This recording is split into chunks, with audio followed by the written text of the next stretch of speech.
यह कहानी एक छोटे से गांव की है जहां पुराना और डरावना कब्रिस्तान था। इस कब्रिस्तान के बारे में कई डरावनी कहानी प्रचलित, लेकिन कोई भी उस पर विश्वास नहीं करता था। गांव के लोग सिर्फ इसे एक पुरानी जगह मानते जहां सिर्फ मरे हुए लोग दफन होते हैं। एक रात गांव का एक युवक रवि अपने दोस्त के साथ लगाकर कब्रिस्तान में जाने ठान लेता है। वे आधी रात को कब्रिस्तान पहुंचा है। वहाँ चारों तरफ सन्नाटा और ठंडी हवा चल रही, पेड़ों की छाया है और चांदनी रात में वो जगह और भी भयानक लग रही थी। जैसे ही रवि और उसके दोस्त कब्रिस्तान के अंदर गए, उन्हें वहाँ की अजीबोगरीब खामोश में कुछ हलचल महसूस हुई। अचानक हवा तेज हो गई और पेड़ों की शाखाएं इस तरह हिलने लगी जैसे कोई उन पर काबू पा रहा। दोस्तों ने डर के मारे वहाँ से भागने का फैसला लिया, लेकिन रवि ने हिम्मत दिखाई और आगे बढ़ा। कब्रिस्तान के बीच में पहुंचकर रवि को एक पुरानी और जर्जर कब्र दिखाई दी। उसे लगा कि जैसे कोई उसे उस कब्र की ओर खींच रहा है। अचानक जमीन से धुंध उठने लगी और रवि को लगा जैसे कब्र में एक चमकदार रोशनी निकल रही हो। की आंखों के सामने एक भूतिया आकृति प्रकट हुई जो देखने में बेहद डरावनी थी, लेकिन उसमें एक अजीब सी शांति भी थी। वह आकृति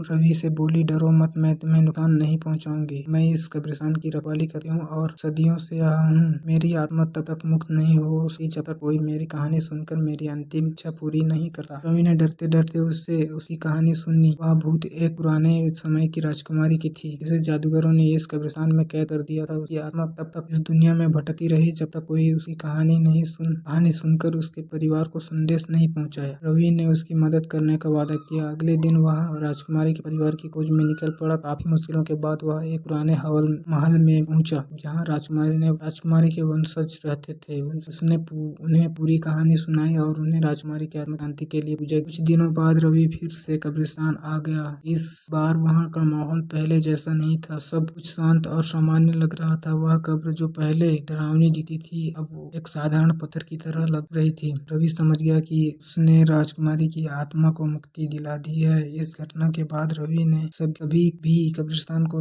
केवल एक डरावनी जगह नहीं माना। उसने जाना कि हर आत्मा के पीछे एक कहानी होती है और कभी कभी हमें उन्हें सुनने की भी जरूरत होती है।